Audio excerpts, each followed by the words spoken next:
சிவமகாபுராணத்தில் இன்று நாம் கேட்கவிருப்பது காமனுக்கு வசப்பட்டவர்களின் கதைகள். தேவர்கள், முனிவர்கள் போன்ற உயரிய நிலையில் உள்ளவர்கள் கூட காம வயப்படும் போது எப்படிப்பட்ட விளைவுகளை சந்தித்தார்கள் என்பதை சூத முனிவர் சௌனகாதி முனிவர்களுக்கு விவரித்தார். உலகங்களையும் அரசு செய்து பெருமையுடன் விளங்கிய இந்திரன் தீவிர தவத்தால் உடல் இழைத்திருந்த கௌதம முனிவரின் அழகிய மனைவியான அகல்யாவின் மேல் மோகம் கொண்டான். முனிவர் இல்லாத சமயம் பார்த்து அவரது பர்ணசாலைக்கு சென்று அகல்யாவை வஞ்சித்து காமசுகம் அனுபவித்தான். கனி கிழங்குகளை சேகரித்து விட்டு திரும்பிய கௌதம முனிவர் இதை கண்டு பிரளய காலாக்னி போல கொதித்தெழுந்தார். அடுத்தவன் மனைவியிடம் கூடியதால் இந்திரனுடைய விருஷணங்கள் நிலத்தில் விழுந்து அவன் ஆண்மையற்றவனாக போக கடவது என்று சாபமிட்டார்.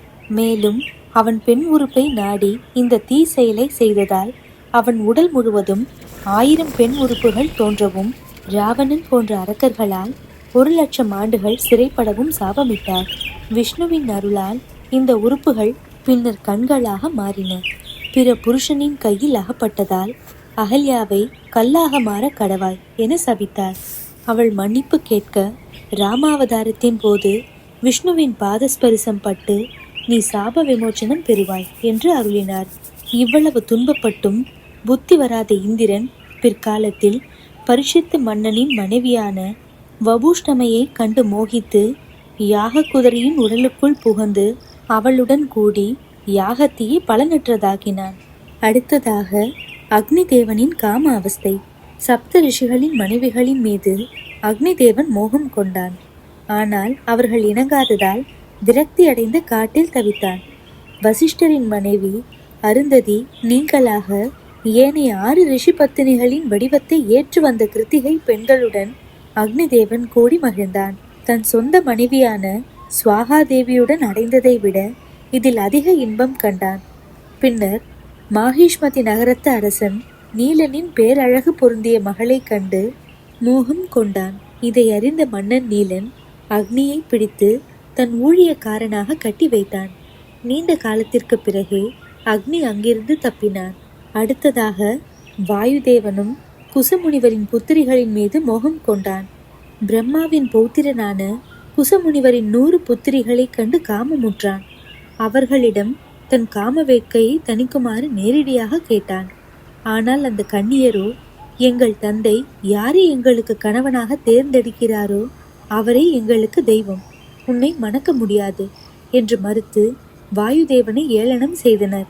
இதனால் கோபமடைந்த வாயுதேவன் அவர்களை கூணர்களாகவும் விகாரமானவர்களாகவும் மாறி சபித்தான். பின்னர் குசமுனிவர் அவர்களை தன் தவ வலிமையால் குணப்படுத்தி வாயுதேவனுக்கே திருமணம் செய்து வைத்தார். அடுத்து சூரிய பகவானும் துவஷ்டாவின் மகளான சஞ்சிகையை சூரியன் மணக்க விரும்பினான்.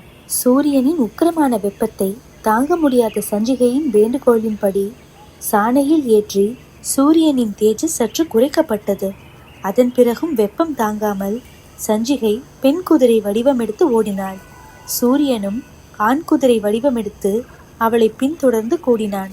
இதன் விளைவாக அஸ்வினி தேவர்கள் வைவஸ்வதமனு, யமன், யமுனை ஆகியோர் பிறந்தனர். பின்னர் சஞ்சிகையின் நிழலான சாயாதேவியுடனும் கூடி சாவர்ணி மனு, சனி ஆகியோரை பெற்றெடுத்தான். மேலும் குந்தியின் பிரார்த்தனைக்கு இணங்கி அவளுடனும் கூடி கர்ணனை தோற்றுவித்தான். அடுத்து சந்திரன் தக்ஷனின் 27 மகள்களை மணம் முடித்தான்.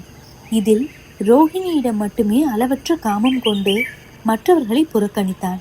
இதனால் கோபமடைந்த தக்ஷன் அவனுக்கு தேயும் நோய் வருமாறு சபித்தான். பிரகஸ்பதி முனிவரின் மனைவியான தாரையை குரு பத்னி என்றும் பாராமல் காமத்தால் கவர்ந்து சென்றான். இதனால் தேவர்களுக்கும் அசுரர்களுக்கும் பெரும் போரே மூண்டது. இறுதியில் தாரையை மீட்ட பிரகஸ்பதி அவளுக்கு சந்திரன் மூலம் பிறந்த புதன் என்ற குழந்தையை தனதாக்கி கொண்டார். அடுத்ததாக அகோர தவம் செய்த 2 ரிஷிகள் விஷ்ணுவின் தொடையிலிருந்து தோன்றிய பேரழகியான ஊர்வசி என்ற அப்சரசை கண்டு அளவில்லா மோகம் கொண்டனர். இதனால் அவர்களின் விந்து ஒரு கும்பத்திலும் ஜலத்திலும் விழுந்தது. கும்பத்திலிருந்து வசிஷ்ட முனிவரும் ஜலத்திலிருந்து கடலையே குடிக்கும் வலிமை கொண்ட அகஸ்திய முனிவரும் தோன்றினர். இவ்வாறு இந்திரன், அக்னி, வாயு, சூரியன், சந்திரன், மித்ரா, வருணர் என்ற ரிஷிகள் ஆகிய பெரும் தேவர்களும் முனிவர்களும் கூட காமத்தின் பிடியில் சிக்கி வருந்திய வரலாறுகளை சூத முனிவர் பிற முனிவர்களுக்கு கூறி முடித்தார்.